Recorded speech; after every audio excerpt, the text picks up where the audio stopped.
When I was 15, a male middle school teacher, Mr. Richard Pate, raped me. I knew him for a year before he attacked me. We met when I was a waiter at a restaurant. Looking back on that year, I used to find it odd that his likes and dislikes began to closely parallel mine until I realized, years later, that he was slowly grooming me to earn his trust. Of course, I was in shock at the violent act that just took place. I stayed within my shell and refused to mention this to anyone because that is what our culture taught me to do. When one hears of sexual assault, they assume the victim is a female. Most Americans still believe that rape is a crime specifically against a woman. Our testosterone-driven society cannot fathom that a man can be a victim of rape. Discussing sexual assaults and molestation makes people feel uncomfortable. It should. It is a violent, unspeakable act that causes people, females and males alike, undue physical and mental trauma. Every 100 seconds, an American is sexually assaulted. A child every 8 minutes. According to 1 in 6, an organization who specializes in helping male victims, 1 in 6 men have been sexually assaulted or molested. And that is based on those who have reported. I am that 1 in 6. We have built a society around various myths involving the molestation of young men by male pedophiles, so much so that it's ingrained into the male psyche since birth, especially in this age of fear of being thought of as an outcast from what we are taught is the accepted norm. We teach our sons that they will never be a real man because they could not protect themselves, to question their sexual orientation, or worse, that they too may become a pedophile. These fantasies, coupled with today's machismo culture, place fear in a victim's mind that could cause lifelong social and personal problems. Instead of learning the truth, they wander through life feeling confused, humiliated, horrid, and angry. They believe that no one will be able to understand the pain that they suffer. So they dangerously bottle up their emotions. They turn to temporary escape methods to dull the world around them, such as drug use, alcohol abuse, or violence against themselves and others. A few days after my attack, I received an apology letter in the mail from Mr. Pate. Although it did not mention anything specific, one could easily conclude that something inappropriate happened between a minor and an adult. I read it once and promptly tossed it into the garbage. A few hours later, my mother approached me with this letter after finding it on top of the trash. Rightfully concerned, she inquired if he had touched me in any way. Being 15, stubborn, embarrassed, and ashamed, in other words, an American teenager, I denied that he laid his hands on me. Little did I know that this one letter would play such a vital role in my life many years down the road. And as it always does, life went on. I continued to fight the demons within as I silently waged war against the building depression. I joined the Army after high school. In the military during the late 1990s, it was a stigma to seek help at behavioral health. It was perceived as a sign of weakness and a possible career killer. I became very proficient at keeping my personal and professional life separate for a very long time. Multiple deployments kept me busy enough not to let my mind wander. I was able to move up the ranks and into positions of increased responsibility without anyone learning my dark secret. In January of 2010, I could no longer keep up the facade. I do not know if it was a sight, a sound, or a smell, but something triggered my mind in such a way to cause me to have a nervous breakdown while driving. It was hard for me to catch my breath as my mind continued to race. I finally realized that I can no longer keep this to myself. I needed help. My first day as a behavioral health patient was exceptional.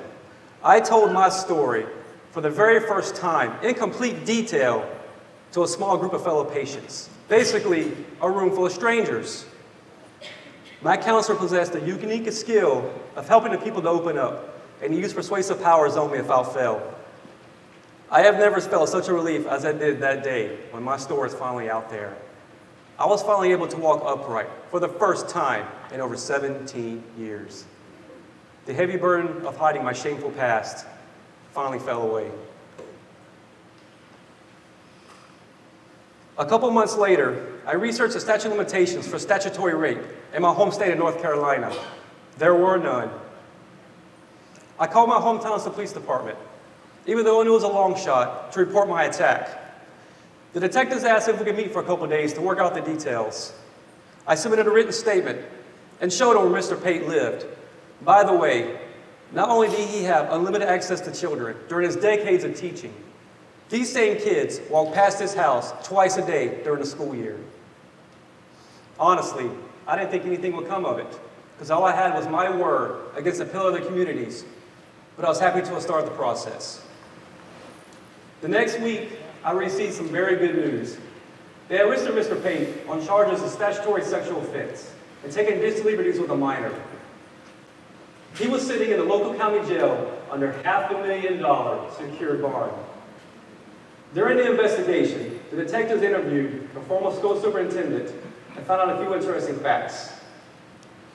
My mother, I went to the school board with this letter that he wrote me. And as I stated before, although it did not mention anything specific, it was clear there was an inappropriate relationship between a teacher and a child.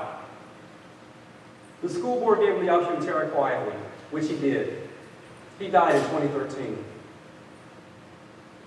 Even though I shunned her during the weakest moment of my life, my mother, this brave woman, never gave up on me. Once his arrest was made public, I had hoped that others would speak out against Mr. Pate. The odds are slim that after years of teaching, I was the only child he assaulted or molested. No one else came forward. Male victims need to know that there are professionals out there who are trained to help in these situations, and the facilitation support groups for survivors just like them. We no longer have to hide in fear. As a society, Americans can no longer idly stand on the sidelines as our young boys and men are sexually harassed and molested, not only by adults, but by their own peers and teammates, in the disguises of locker room pranks, fraternity initiations, and military hazings.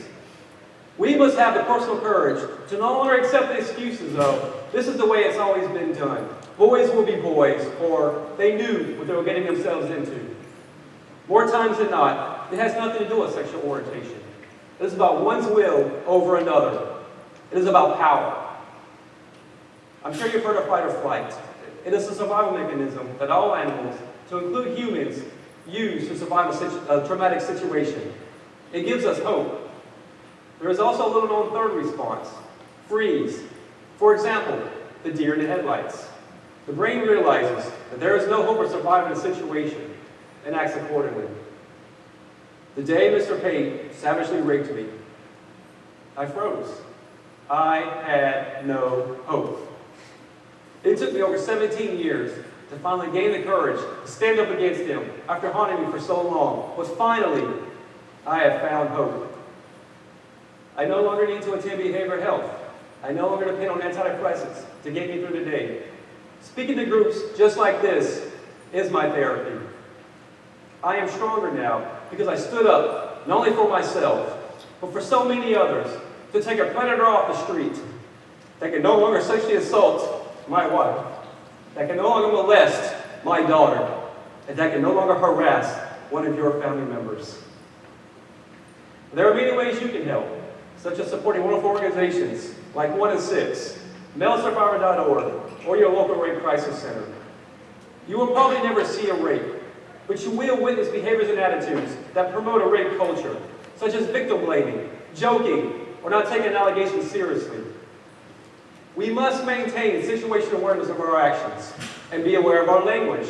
Those words have immense power. They can easily make a person feel less than human. This is our society. We dictate what is right and what is wrong. It is our responsibility to speak out against these actions, to take away the powers from those who wish to do harm to others. This isn't about men's rights. This isn't about women's rights. This is about the rights of everyone to not have to live in fear of sexual harassment and assault. My story is an anomaly. It has a happy ending. It sounds cliche, but if I can give one person in this room a sliver of hope and, in turn, courage, then I've done my job to help set them on the path from victim to survivor. Hope for a better tomorrow. Hope for those who've experienced my pain to find their own inner strength. Hope for that 1 in 6. Thank you.